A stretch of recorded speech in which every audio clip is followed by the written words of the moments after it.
똘진한 아이가 있는 초보주부입니다. 결혼하자마자 성질 급하게 나온 아이 때문에 신혼 초부터 당초 세워뒀던 계획하고 계속 어긋나고 있네요. 신랑이 다니는 회사에서 결혼 전에 서울지사로 발령난다는 이야기가 거의 확정된 거나 마찬가지라고 했어요. 그래서 없는 돈 끌어모아 신혼집은 서울에 구해놨는데 무슨 일인지 아직도 감감무 소식이라 단 하루도 제 집에서 지내본 적이 없네요. 그래서 아직 신랑은 다니던 회사를 그대로 다니고 있어요. 요즘 같은 시국에 서울에 새 직장 잡기도 힘들 것 같아서 그건 포기했어요.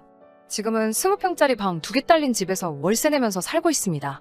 신랑한테는 언제쯤 발령나는 게 확정이 나는 거냐고, 기약이 없는 거면 차라리 서울에 구해놓은 신혼집을 전세로 돌리고 여기에 전셋집으로 하나 구하자고 했지만 신랑은 곧 서울로 가게 될 거라면서 그럴 필요 없다고 하는데 기약 없이 매달 월세로 버리는 돈이 아주 아까워 죽겠네요. 저도 결혼 전에는 회사를 다니고 있었는데 우리 아이가 태어나면서 남편과는 아이가 5살 정도가 될 때까지는 제가 전업주부를 하면서 아이 케어를 하기로 합의를 본 상태였거든요. 제가 하는 일이 월급은 많은 편은 아니지만 수요가 많은 편이라 일할 곳 구하는 건 문제가 없었어요. 그래서 아이가 어느 정도 크고 어린이집 다닐 정도가 되면 저도 복직을 계획하고 있었어요. 쥐꼬리만한 월급이기는 하지만 남편보다는 제가 벌이가 약간 더 좋았어요.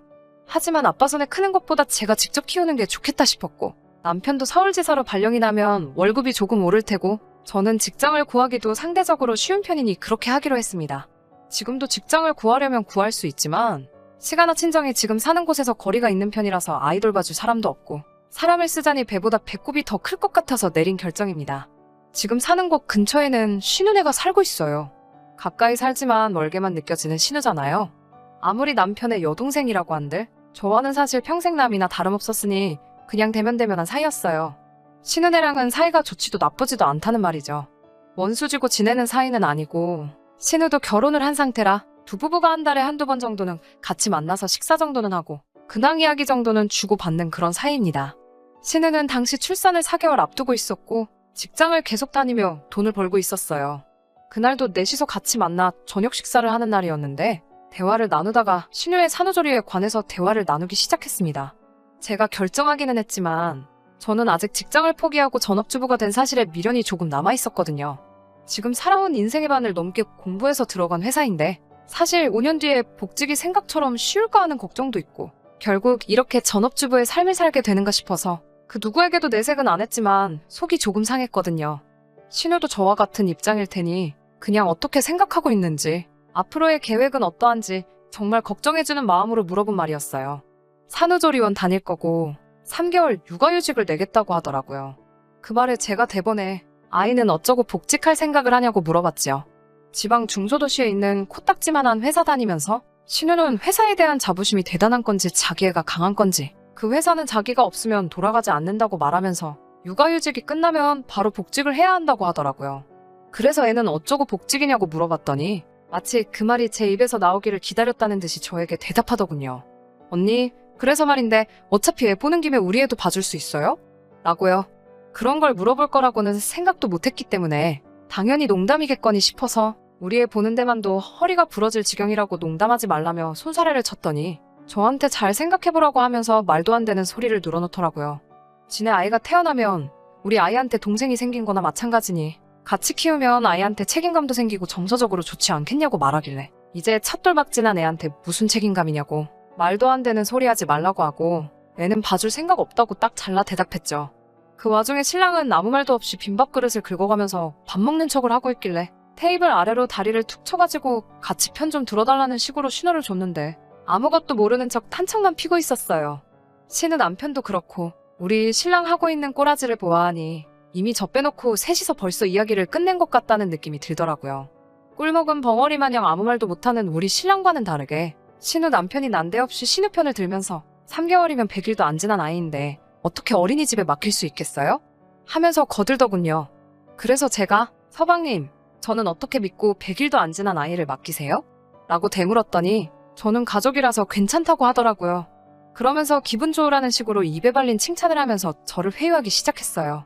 언니라면 믿고 맡길 수 있다. 언니같이 배운 여자가 아이를 돌봐주면 아이 정서에도 좋을 것 같다. 뭐 이런 식으로 설득하듯이 자꾸 강요를 하길래 돈 줄 것도 아니면서 자꾸 무리한 부탁을 하냐고 한마디 했습니다.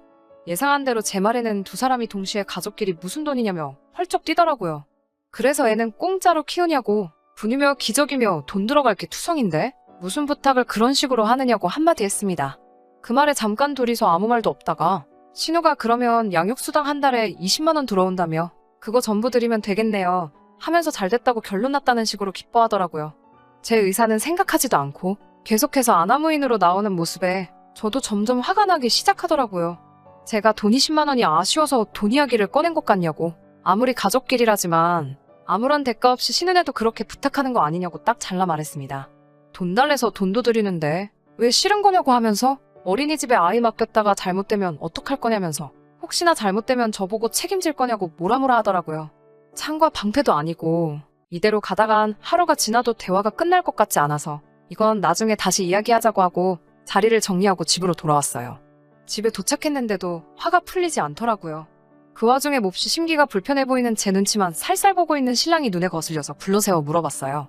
나 모르게 벌써 너네들끼리 얘기 끝내던 거지? 하고 신랑을 슬쩍 떠봤지요. 우물쭈물하면서 말을 잇지 못하는 신랑의 모습을 보니 그날 오고 간 대화가 제 생각대로 셋이서 벌써 북치고 장구치고 다 해놓은 것 같더라고요. 그걸 왜 네 맘대로 정하냐고 따따따 잔소리를 하고 있으니 신랑이 듣기만 하다가 저한테 짜증을 확 내더군요.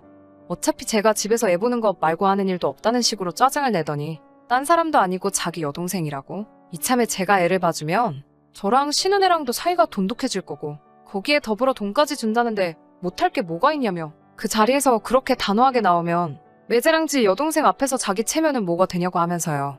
제가 신은혜 애만 봐주면 신우는 복직해서 안심하고 일할 수 있고 우리는 신우가 주는 돈 받으면 월세로 나가는 돈도 어느 정도 커버가 되는데 살림에 보탬도 되고 얼마나 좋냐고. 저 하나만 오케이 하면 모두가 평화로워지는 건데 일을 뭐 그렇게 어렵게 만드냐고 하더라고요. 화를 내야 할 사람은 저고 그 자리에서 제 편을 들어줬어야 할 신랑이 그런 식으로 나오니 서운한 마음보다 화가 치밀어 오르더라고요. 신랑한테는 앞으로 나한테 말 걸지 말라고 말하고 저는 아이방에서 이불 깔아놓고 자면서 며칠 동안 신랑하고는 말도 한마디도 안 했어요. 그렇게 지내고 있으니 이젠 시어머니까지 가세하더군요. 평소에도 우리 딸 하시는 분들이니 예상한 대로 시어머니까지 저한테 신은혜 애 봐주는 게 뭐가 그리 문제냐는 식으로 한마디를 하시더군요. 이제 저도 참을 만큼 참았고 시어머니까지 가세한 그 시점에 가만히 있을 이유가 없었어요. 친정엄마한테 이 사실을 말하고 그 길로 아이를 데리고 나와서 비어있는 서울 신혼집으로 향했습니다. 당연히 집에서는 아이랑 제가 짐 싸들고 없어졌으니 한바탕 난리가 났죠. 남편이 어디냐고 문자 보내고 전화하는 거 전부 싹 다 무시했습니다. 그러고 있으니 조금 있어서 시어머니한테 전화가 오더라고요. 전화를 받으니 격양된 목소리로 다짜고짜 저한테 화부터 내시더라고요. 가족끼리 힘든 부탁 한 것도 아니고 듣자하니 우리 딸이 돈까지 주기로 했다던데? 너는 뭐가 그렇게 불만이 많아서 부득불리를 키워가지고 이 사단을 만드냐고 한 소리 하시더라고요. 옆에서 통화를 듣고 계시던 친정엄마가 전화기를 뺏어서 한마디 하셨습니다. 이건 이제 집안끼리의 문제니 엄마도 가만히 있을 수 없었다고 먼저 양해를 구하셨어요. 우리 딸이 사돈댁 핏줄 돌봐주는 보모로 보는 게 아닌 이상 신은혜 애 키우라는 말은 나올 수 없는 말이라며 역정을 내셨습니다. 보모는 돈이라도 받지 어디서 지금 우리 집 귀한 딸을 종년 취급하냐고. 박서방도 지 자식 하루 종일 보는 것도 아니면서 그러는 거 아니라고. 시어머니한테는 자식 키워보신 분들이 어찌 그런 말을 그리 쉽게 하냐고 말을 계속 이어가셨어요. 시어머니는 친정엄마의 말에 한마디도 대꾸하지 못하고 아무런 대답을 듣지는 못했지만 결국 전화를 끊으셨습니다. 그리고 얼마 안 있어서 남편에게 다시 전화가 오더라고요. 당연히 사과하려고 전화한 줄 알았죠. 그런데 신랑은 저에게 장모님까지 끌어들여서 일을 왜 이렇게 키우냐고. 신은혜 애 보는 것에 대해서는 한마디도 하지 않고 넷이서 다시 조율해보자면서 당장 집으로 들어오라고 하더군요. 엄마가 전화기를 뺏어서 한마디를 하시려고 하시기에 남편한테는 제가 말하겠다고 하고 전화기를 꽉 쥐었습니다. 사실 아직 회사는 구하지 못했지만 신랑에게 이미 저는 회사를 구한 상태라고 말했습니다. 월급도 원래 제가 받던 것보다 조금 더 불려서요. 이제부터 서울 신혼집에서 우리 엄마랑 같이 살면서 엄마가 아이 봐줄 거고 저는 복직할 거니까 그렇게 알라고. 너도 서울로 발령 나기 전까지는 이 집에 얼씬도 할 생각 하지 말라고 엄포를 놓았습니다. 그리고 나서 나도 우리 엄마도 쉬는 날 하루쯤은 있어야 되니까 주말 동안에는 하루에 5만 원씩 쳐줄 테니 신우한테 말해서 우리 집 와서 애나 보라고요. 쥐꼬리만한 월급 때문에 갓난애기 남한테 맡겨놓고 복직을 해야 하니 어차피 애 보는 거 용돈도 벌고 그 편이 신우한테도 훨씬 좋지 않겠냐고요. 전화기나 뭐 신랑은 저에게 화를 내고 싶은 듯 보였지만 친정엄마가 옆에 떡하니 계시니 하고 싶은 말도 하지 못하고 씩씩대고만 있는데 그 꼴을 보니 속이 후련하더라고요. 그러고부터 한 달이 지나서 지금이에요. 쉽다고 생각했던 복직은 생각보다 어려워서 아직 직장을 구한 상태는 아니지만 신랑 쪽은 아직 그 사실을 모르고 있습니다. 그건 그렇다 쳐도 한 달이 넘어가는 이 상황에 신랑도 시모도 따로 저에게 연락도 없는 데다가 서울 신혼집에 코빼기도 비추지 않는다는 점이 너무 실망스럽네요. 엄마는 집 문제는 빚을 내든지 해서 어떻게든 해결해 줄 테니 걱정하지 말라고 하고 이런 식으로 나오면 이혼까지도 생각해보는 게 어떠냐고 말하시고 있어요. 돈이야 제가 벌 능력이 되니 두 분이서 아예 이 집에서 같이 살면서 도와주신다고요. 아빠 없이 자랄 우리 아이한테는 미안하지만 지금 이 상황에 엄마의 말이 틀린 말은 아니라고 생각하고요. 출산을 앞두고 있는 신혼에는 궁금하지도 않네요. 가끔은 제가 너무했다는 생각이 들 때도 있긴 하지만 아무튼 이건 제가 만든 상황이 아니고 지들이 자초한 일이니까요. 후기 보냅니다. 사연 보낸 지도 벌써 2개월이 훌쩍 지나가 버렸네요. 그간 여러분들이 달아주신 의견 보면서 고민 많이 했습니다. 저는 사실 아직도 이혼까지 생각해 본 적 없었습니다. 댓글 남겨주신 여러분들께서는 사정 봐줄 게 뭐 있냐고 그냥 이혼하라는 의견이 지배적이었지만 사실 아빠 없이 자랄 아이한테 제가 순간에 화를 이기지 못해 평생 지우지 못할 상처를 주는 게 아닐까 하는 생각이 들었거든요. 현재 저는 새 직장을 구해서 다니고 있습니다. 남편한테 공헌한 만큼 돈을 더 주는 회사는 아니지만 그래도 남편이 지금 벌고 있는 돈보다는 꽤 많은 돈 받으며 일하고 있어요. 제가 자리 잡으면 남편이 반성을 해서라도 신혼집으로 기어 들어올 줄 알았지만 그렇지 않았습니다. 결국 이혼하기로 결심했습니다. 신혼집에 와 있는 3달 동안 남편은 정말 저한테 전화 한 통 없었고 이 집에 코빼기도 비치지 않았습니다. 얼마 전이 신우 출산일이었어요. 신랑이 신우 태어난 아이 사진을 저에게 카카오톡으로 보내주더라고요. 사진만 딸랑 보내놓고 가타부타 아무런 말도 없었어요. 무슨 뜻으로 보낸 건지 뭘 의미하는 건지도 모르겠고 그냥 화만 잔뜩 나더라고요. 3개월 만에 짐 싸서 나간 와이프한테 한다는 연락이 싸움의 불씨나 마찬가지였던 그 아기의 사진을 보내주는 꼴이라니. 친정엄마도 더 이상 기다릴 게 뭐 있냐고 하시더군요.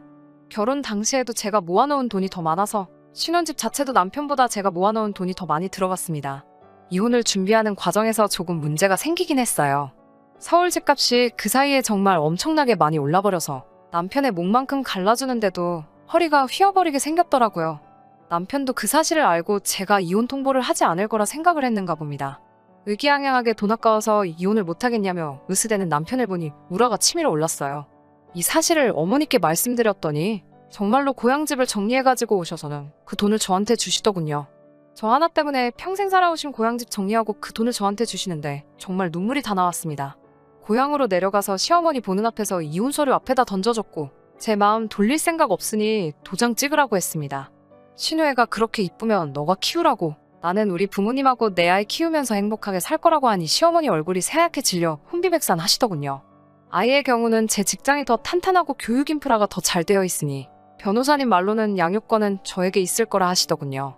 그 사실을 아시고는 얼마 전까지 저보고 하나 키우는 거 같이 키우면 어디가 덧나냐고 하시던 시어머니도 장손 뺏긴다는 생각에 제 눈치를 보면서 남편한테 빨리 사과하라고 난리도 아니었어요. 진작에 이렇게 했어야 하는 것을 3개월이나 시간을 끌었다는 게 정말 스스로가 다 한심하네요. 좋은 의견 나눠주신 여러분들께 우선적으로 감사의 말씀을 드리고 싶습니다. 신우애 키워주며 식모살이하는 결혼 생활보다 부모님하고 새로운 삶의 터전에서 아이와 함께 살아가는 행복한 이혼녀가 되는 게 훨씬 낫겠네요. 앞으로 저희 가족들한테 행복한 일만 가득하면 좋겠습니다. 의견 나눠주신 분들께 다시 한번 감사의 말씀 드리겠습니다.